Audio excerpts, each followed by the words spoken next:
Hong Kong's chief executive, Carrie Lam, is sticking to her guns and has rejected calls for her resignation following yesterday's mass rally.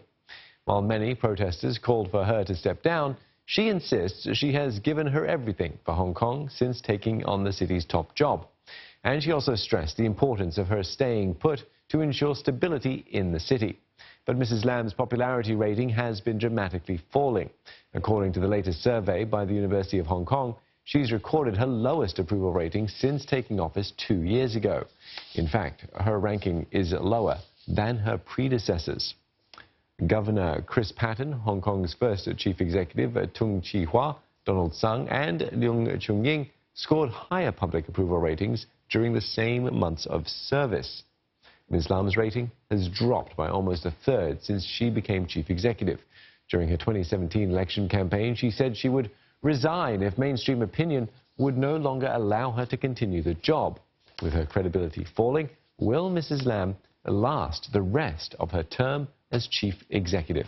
Now, for more on this, Andrew Shuen, the co-founder and executive director of the Lion Rock Institute, joins us live from Hong Kong for more. Andrew, how's it looking for Carrie Lam? Well, the fate of Carrie Lam herself, I don't think matters much, especially in view of the law being proposed in the Legislative Council. The people of Hong Kong, I think, at this particular juncture, believes that this law, the impetus of it for its passage, comes directly from Beijing. So I was quite surprised. I would say that 1 million people did go into the streets yesterday because in view of the umbrella movement in 2014, when Hong Kong traffic was grounded to a halt in the central business district for nearly 80 days in demand for more democracy, that completely failed and resulted in no response from Beijing. So I think especially events in the last 6 months internationally gave Hong Kong people the will and drive to go into the streets yesterday, because all this is happening with the backdrop of the U.S.-China trade war, in which there are rumblings from the U.S. Congress that if this law was passed, that the U.S.-Hong Kong Relations Act, which not only confers Hong Kong special status, but actually is the international confirmation of the continued effective existence of one country, two system, might be reviewed.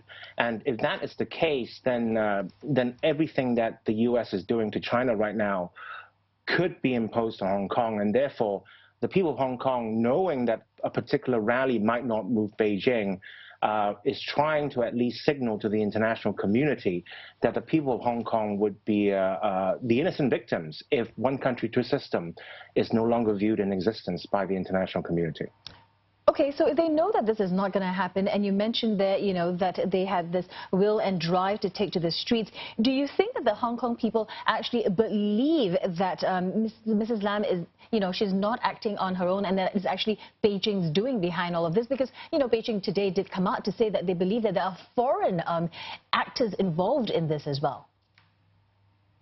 Well, I wouldn't say that they are foreign actors. I would say that the people of Hong Kong are watching what foreign actors in the greater geopolitical realm is doing.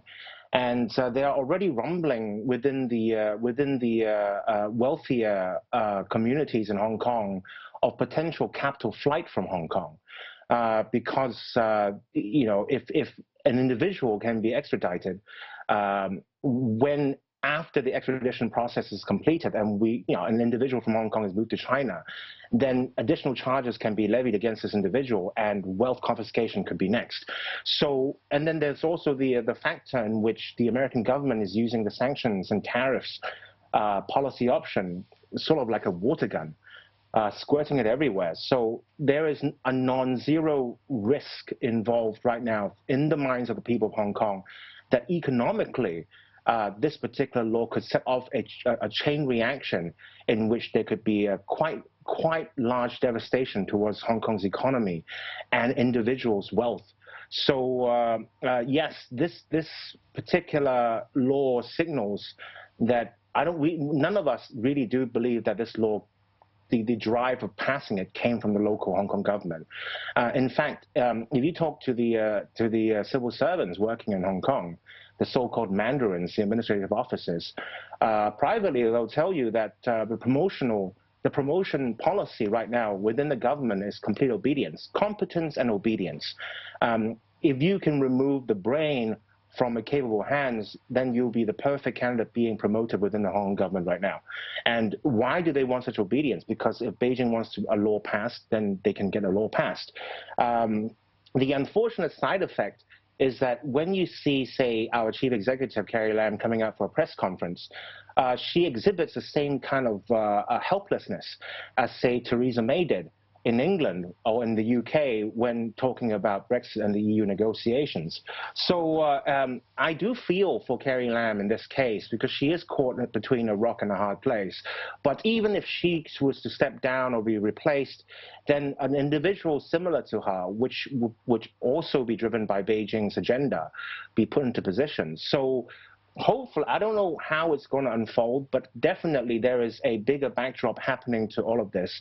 And as I have to repeat that there is a non-zero chance of capital flight from Hong Kong right now.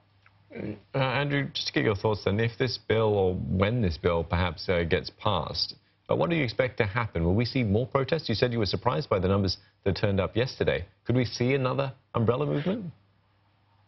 There is, I don't think the same type of actions like 2014 umbrella movement would take place.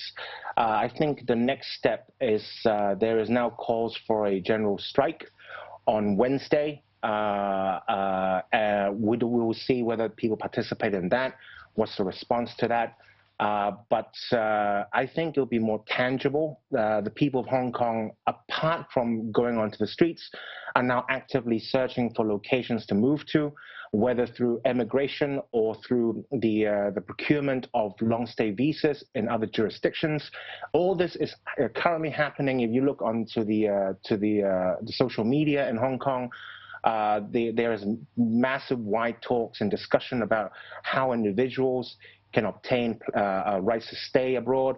So this is now a very tricky situation. I mean, a veteran lawmaker, ex-lawmaker Martin Lee, he called this the last fight. I don't think this will be the last fight, but this is definitely one of those fights that if the people of Hong Kong loses, then you will see genuine actions from the people of Hong Kong individually seeking safer havens.